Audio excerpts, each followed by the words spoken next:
ایک شخص امام محمد باقر علیہ السلام کی خدمت میں آ کے عرض کرنے لگا کہ اے امام وقت، آپ کرب و بلا میں موجود تھے۔ ہم نے سنا ہے کہ جب امام حسین علیہ السلام گھوڑے کی زین سے زمین پہ آئے تو آپ کا گھوڑا آپ کا طواف کر رہا تھا اور زور زور سے کچھ کہہ رہا تھا۔ اے رسول اللہ کے نواسے، اس وقت امام حسین علیہ السلام کا گھوڑا کیا کہہ رہا تھا؟ بس یہ کہنا تھا۔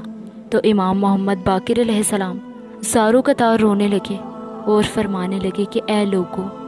جب امام حسین علیہ السلام گھوڑے کی زین سے زمین پہ آئے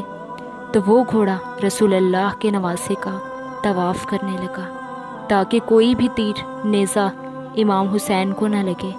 اور زور زور سے فوج یزید سے کہہ رہا تھا کہ وائے ہو اس امت پر جو اپنے ہی رسول کے نواسے کو قتل کرتی ہے۔ لوگوں نے پوچھا کہ اے رسول اللہ کے نواسے، کیا وہ گھوڑا اور بھی کچھ کہہ رہا تھا؟ کہ اتنے ہی میں امام محمد باقر علیہ السلام چیخ چیخ کر رونے لگے اور فرمانے لگے کہ وہ گھوڑا کہہ رہا تھا کہ اے میرے آقا حسین، بس ایک مرتبہ میری پشت پہ پھر سے سوار ہو جائیں، میں آپ کو اتنا دور لے کر جاؤں گا تاکہ کسی بھی ظالم کا تیر آپ کو نہ چھو سکے۔ اس وقت میرے دادا حسین نے فرمایا کہ اے ذوالجناح، جاؤ خیام کی طرف جاؤ اور میری بہنوں بیٹیوں کو بتاؤ کہ ان کا امام ان کا اپنے نانا رسول اللہ سے جا ملا۔ تو بس وہ گھوڑا خیام کی طرف بڑھا اور بیبیوں کے خیام کے باہر آ کے زور زور سے آوازیں نکالنے لگا۔ بیبیوں نے یہ سوچا کہ شاید ہمارے مولا حسین آئے ہیں، لیکن جیسے ہی آگے دیکھا کہ سواری تو ہے لیکن اس کے اوپر سوار نہیں، امام حسین علیہ السلام کا گھوڑا تیروں اور زخموں سے چور تھا کہ اتنے میں بی بی سکینہ ذوالجناح کے قریب آ کے کہتی ہیں کہ اے میرے بابا کے گھوڑے، مجھے یہ بتا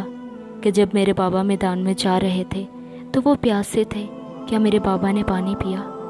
یا لوگوں نے پیاسا ہی قتل کر دیا؟ اتنے میں بیبیوں نے سر پہ ماتم کیا، یا حسین کی صدائیں بلند ہونے لگی۔ بی بی سکینہ پھر سے فرماتی ہیں کہ اے میرے بابا کے گھوڑے، تیری لٹکی ہوئی سنگ بتاتی ہے، تیرے کٹے ہوئے باغے بتاتے ہیں کہ میرے بابا گھوڑے سے اترے نہیں بلکہ گھوڑے سے گر گئے ہیں۔ پھر ان لوگوں نے پوچھا کہ اے نواسائے رسول، پھر وہ ذوالجناح کہاں گیا؟ امام محمد باقر علیہ السلام فرماتے ہیں کہ پورا لشکر اس ذوالجناح کو حاصل کرنا چاہتا تھا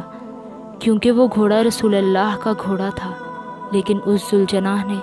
اپنے آپ کو نہر فرات کے حوالے کر دیا اور وہ یہ کہنے لگا کہ میرا سوار ہی نہیں رہا، اب میں جینا نہیں چاہتا۔